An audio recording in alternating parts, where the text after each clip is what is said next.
is to prose. Dramatic technique is to drama. And narrative technique is also called point of view. One of the narrative technique rather is point of view, because there are many ways that writers write. They could use different ways, right, to bring these things to be. They could use different ways, techniques now, to relay the content of events to us. Now, foreshadowing is a narrative technique. Flashback is a narrative technique. But point of view is also a narrative technique. Point of view, what do you mean by point of view? If you are seeing it from this angle, if there were a camera from that angle, I would most likely be standing like this, right? If there were a camera here, I'll most likely be doing this, right? Good. So I face where the camera is. I am the reader. The camera is the writer. The writer has written through a perspective. The only way I can get the best view of that text is to read from the perspective, okay, of the writer. Is that clear? Okay, so let's get done with it. Narrative technique. There are 3 points of views possibly to writers, okay? One is first person narrative technique, okay? Or say first person point of view. Now, I like to write that first person, like the name implies, uses he, uses me, I beg your pardon, I, okay, us, we, in the narration, first person. You know, do you remember first person pronoun? Okay, good. So, first person point of view has to do with what? A narrator telling a story using what? First person pronouns. And sometimes, even not most times, you tend to see that these texts are seemingly autobiographical. When people are talking about themselves, they tend to go by the first person narration. Is that clear? Good. So there's something it does. It makes the reader feel the writer's perspective. It makes you wear the shoe firmly and fitly. So the emotion is not far from you. I don't know if you get me. Okay. So let's get this directly. That is first person, especially when it's about love and death. If it's death and it's mournful, and the person is talking about how great the loss is to him, you are reading it as though you are the one who had incurred the loss. I don't know if you get that. So you might have gotten to that point in reading where you after reading something seemingly negative to yourself, then you want to say, I reject it. Like, that's not me. Okay, good. That person has been able to successfully use what? First person to get into you. Then, away from first person, we want to talk about there's no second person, so don't even think it. We have third person narrative technique. Okay, third person. Okay, yes, I know I referred you to the pronoun earlier, but then it's not in all cases. Okay, now third person point of view.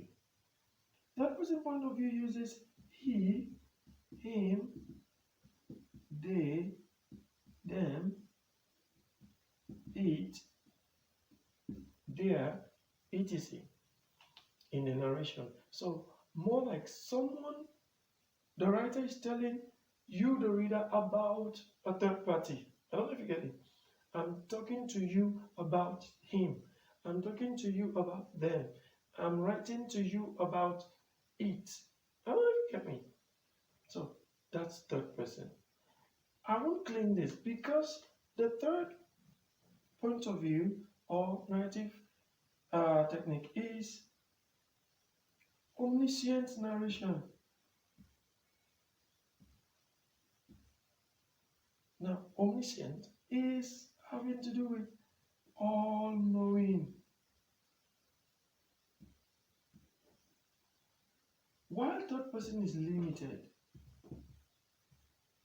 omniscient narration is all-knowing. What does that tell you? Omniscient narrator uses the same third person narration, but knows everything about the characters. When I say everything, I mean including the what? The thoughts, the dream, the subconscious ruminations of characters are also expressed. In third person narration, the writer writes and tells you what anybody else can say. If it were to be third person now, the writer will tell you about me that I was teaching, because definitely you could see I was doing that. But if it were omniscient, the writer will tell you while teaching, he was thinking. I don't know if you get that now. So, more like the writer knows everything. I hope that settles it. Now, how does that help? How does that help us in the understanding of literature and answering questions? It is important that we know that for the omniscient narrator, or for the third person, or for the first person, this is how the writer has been able to conveniently or successfully, if not successfully, to convey the message to us.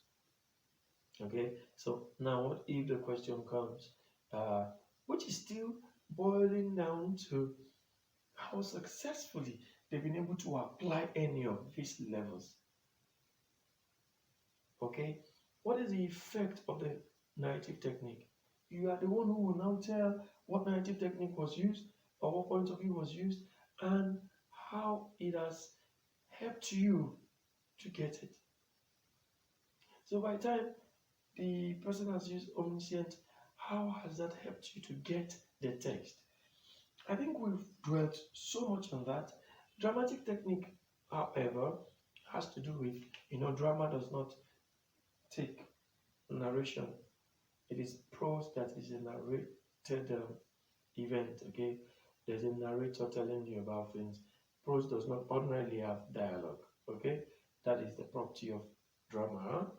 Good. So dramatic technique, you want to talk about aside, you want to talk about monologue, you want to talk about soliloquy, and the likes, where they applied in a text. Okay, dramatic, what's it called? Dramatic irony, and the likes. So, where they applied. So they could ask you to analyze even the use of irony in the text. So we have verbal irony, situational irony, right? Okay. So we have dramatic irony, which is different from all of this. Please work on them. We're not looking at that today. Okay. And more like it is literary devices. And literary devices here, we're talking about, there are times they ask you about literary devices, even for prose, even for play, especially for poetry. So poetry is the one that has that is majored on literary devices, but that does not mean they won't ask. For some text over the years, they ask how the writer has been able to successfully use irony, okay, in the text. Good. So Lion and the Jewel, for instance, what if you asked the literary devices used in the text? What if you asked about the literary device that has been achieved in the title? By saying the lion and the jewel, what does that tell you? Was it talking about a lion? Was it talking about a jewel? Who's the lion? Who's the jewel? Baroka is the lion. The jewel is CD. Okay, so making CD, addressing CD as jewel, Baroka as what? Lion. What does that tell you? That's metaphor. So if you are asked to justify the use of metaphor in the text, it starts from the title. I don't know if that's clear. So please, We'll talk about anachronism, talk about euphemism, synedokizuma, the likes. There are 1001 literary devices. Please avail yourself the study and time, okay, to get these tools. You cannot survive literature without them. But then keep your heart at rest because it is not difficult to get. These things are things we do ordinarily, but maybe the terminologies. I know of persons who say, I did not respect it, meaning I didn't expect it was going to be rude to me. But they would tend to say, I did not respect. So, are you respecting? That is, are you like, if you're expecting someone, are you expecting someone? Then you say, are you respecting? Now, it's it's more like saying using respect for expect. All right, and using I was not expecting you to come today, and then you see them, you hear people say things like, I did not respect you will come today. Okay, so I so much expect you, which is to be I so much respect you. And from Anambra, uh, please don't crucify me. I'm not trying to be judgmental, and this is not meant to be in any way negative. So please laugh over it. I know the people in Anambra spent a few years there. They would say load for this. So they pronounce L as R and they pronounce R as L. So they say, take your load. They say, take your load. Take your road, which is this. Take your road, put it on the load. So take your load. The load that is burden, carry that burden and put it on the road. But they will say, carry the road, which is now the burden, put it on the load. And they see you in the morning, they tell you, have you played? Which is, have you prayed? Now let's leave that. Now the thing is, that's a literary device if you don't know. It is called malapropism. Malapropism.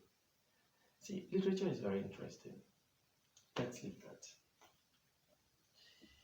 So we go to character and characterization.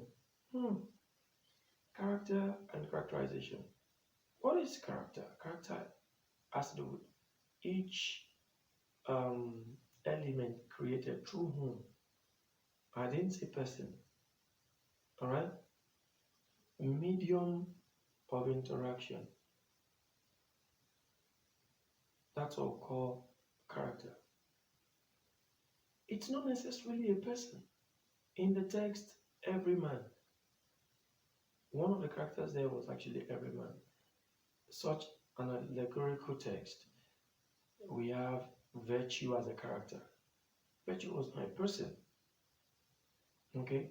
And in Animal Farm by George Orwell, who's George Orwell, I hope you know that pseudonym. Now, these are terms in literature too. Pseudonym is a fake name or a writer's preferred name or stage name, as you would call it. Now, his actual name was Eric Blair, okay? But he chose to be known as what? George Orwell. Good.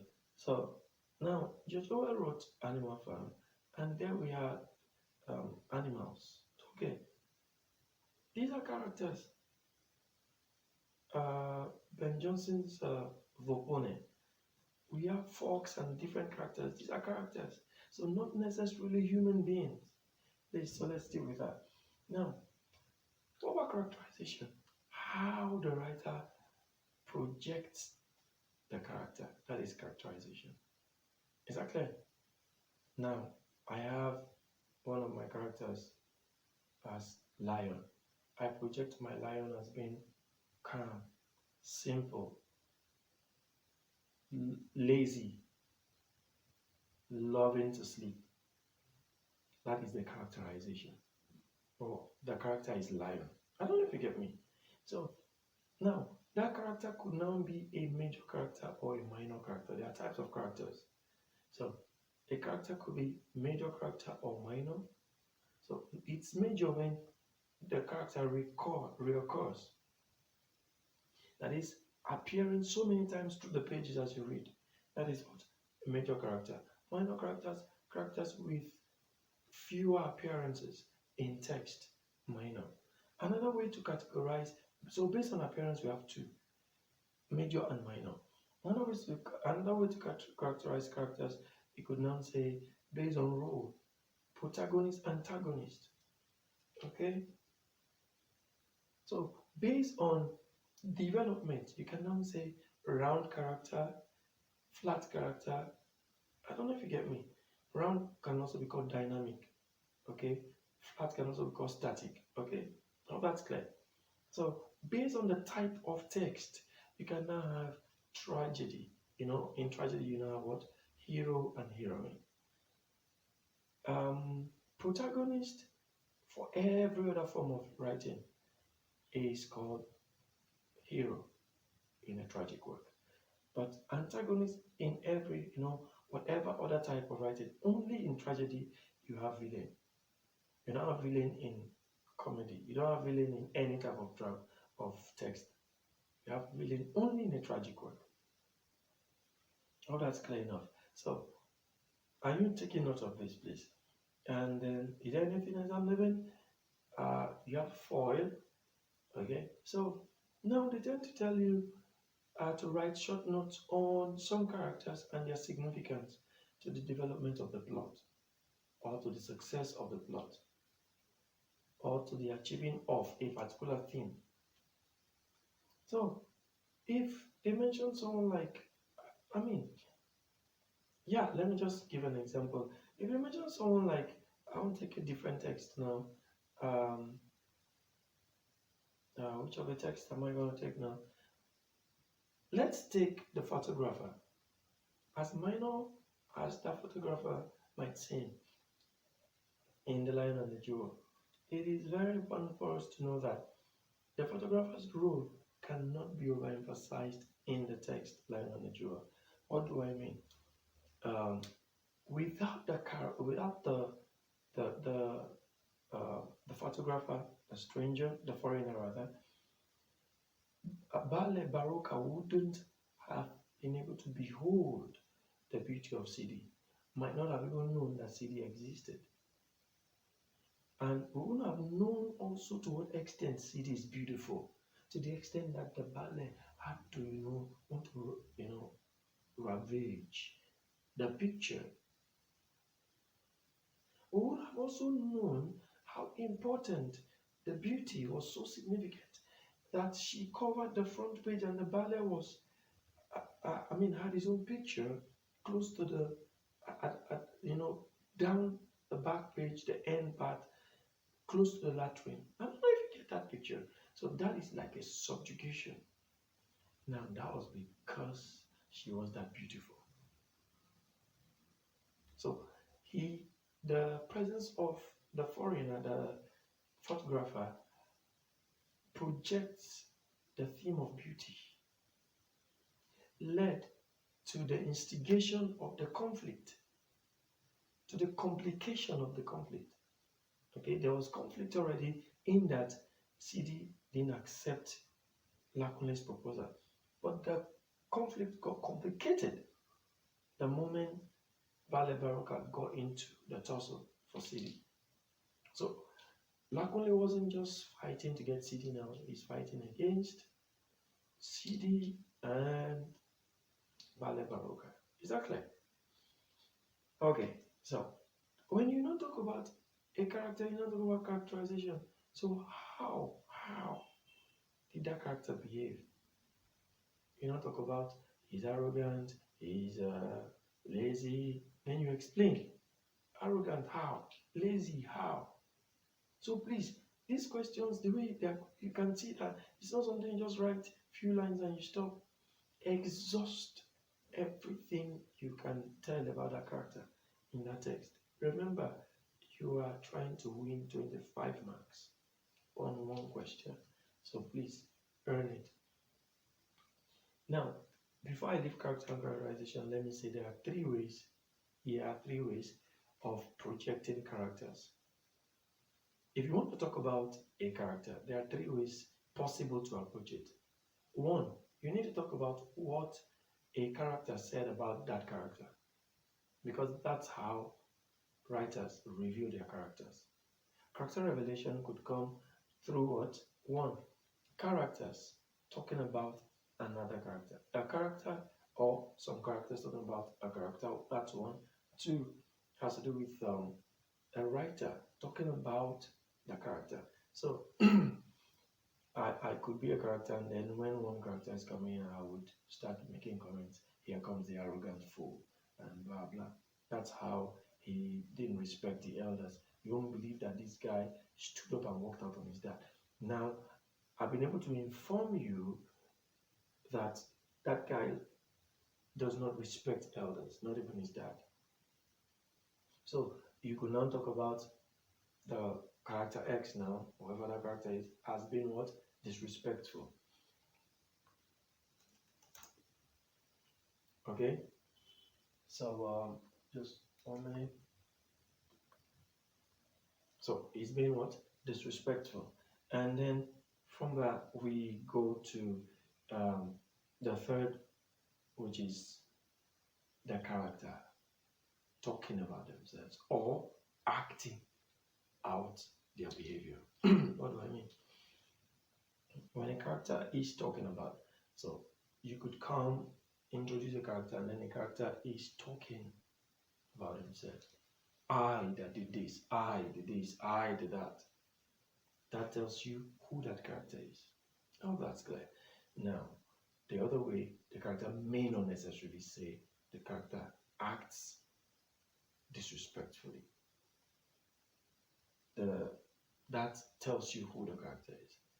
Okay, so over again, the three ways: character, one character or characters talking about another character. Two, the writer talking about character. Three, the character talking about themselves or acting out themselves. Good. And the way the writer talks about, that's what we call authorial intrusion. Now, the writer writes something in parentheses. Angrily, he speaks. Get out of my, angrily he speaks is in parentheses. That's in drama anyway, play. Now, but then prose also, the writer could tell you so much. Remember, prose is about narration. He angrily walked out on his father. That's the writer talking. Okay, so I think that's clear. So we're good. We're almost done. Now to tone. The tone of the poem. The mood of the poet. Tone is to the poem. Mood is, if I'm happy, my tone will let you know. So, but the mood and the tone are all conveyed in the poem. So how would you know someone's mood? It comes from the language. So now the three things left, tone, mood, language, are kind of intertwined. Now let me explain. How you will know the mood of the writer is based on the selection of words, which we call diction in literature. The way people choose their words will let you know if they are satisfied, if they are angry, if they are mournful, if they are melancholic. All right? You will know if they are lonely. So, language is a veritable tool to revealing mood and tone. So, if you are to say idiot and there is an exclamation mark, why would you say that? You say that because you're happy? Excuse me. Would you say that because you're happy? No. You say that because you're angry. Get out. Wow. Impressive. By the time you look at the words proliferating that poem, especially these three things are more to poems, but language is to all. So they could ask you, analyze the use of language. Now, was the language complex, but it's simple and accessible? Okay, so if you say it's simple and accessible, why? You could now say, okay, prove it. If you say you're sad, you prove it. So whatever you claim to be the mood, something should have informed you of it. You hear some persons talking and without seeing them say he's angry. How did you know? You hear some other persons, they scream and you say, wow, only God knows the good thing that has happened. Screaming could be negative, could be for a loss. But the way the person will scream, you will know this one is not for a loss, it's for good. Okay? So that's exactly what we mean by what? Tone. Was the tone harsh? Was the tone sarcastic? Was the tone condemning? Because if you are dissatisfied by something, which is the mood of dissatisfaction, then your tone could be condemning. I don't know if you get me. So let's leave that. Okay? So language, we've analyzed that already. So I won't believe that there's no way they're going to ask you questions on any of these things. Writer's background, form and type, structure, plot or summary, which is not the same as synopsis. Synopsis is just overall, summary of a text. This text is about a boy who wants to marry a girl, but the girl refuses, and then another man came in to marry, seeking for the same woman's and the marriage. Let's see who among these two. That's synopsis. Okay, even if you don't even say, let's see who among these two gets hand, blah blah blah. Even if you finish off with say, eventually, one tricks the lady, the other one is adamant on modernism and all of that, blah blah blah blah blah. Let's leave it.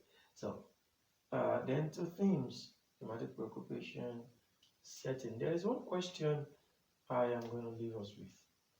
Always ask yourself how the title of any of the text you read is apt to the event. What do I mean? They will ask you how apt is the title to the plot of the play or to the event in the text, not necessarily play. I remember that question with Popular Hibiscus by Chimamanda Adichie. How apt is the text was Popular Hibiscus? How does that title fit the text? So second class citizen, how does the title fit the text? Look Back in Anger, how does the title fit the text? Wuthering Heights, how does the title fit the text? Please ask yourself all these questions. And when they're asking you, it won't be new to you again. Exactly. If you do this, you're definitely going to have average of, no matter how strict your examiner is going to be, for your papers 3, at least you should be talking about 80 marks. So you should be giving out 5 marks for the, meticulous attitude of your marker. Okay, give him 5 marks or her. Alright. Then you'll be able to book your average of from 17, 18, 19, 20 over 25 per question. You should be able to book that.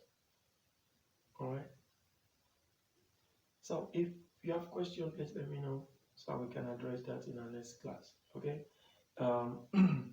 Next class, definitely, I promise us we're going to be analyzing the text, the leader, and the led by Neil Shundari. I know you can wait. I can wait too, but please subscribe. Okay. So, and click on the notification button, and please share this too. Download it so you listen to it over and over. Okay. I wish you all the best. From me to you. Bye.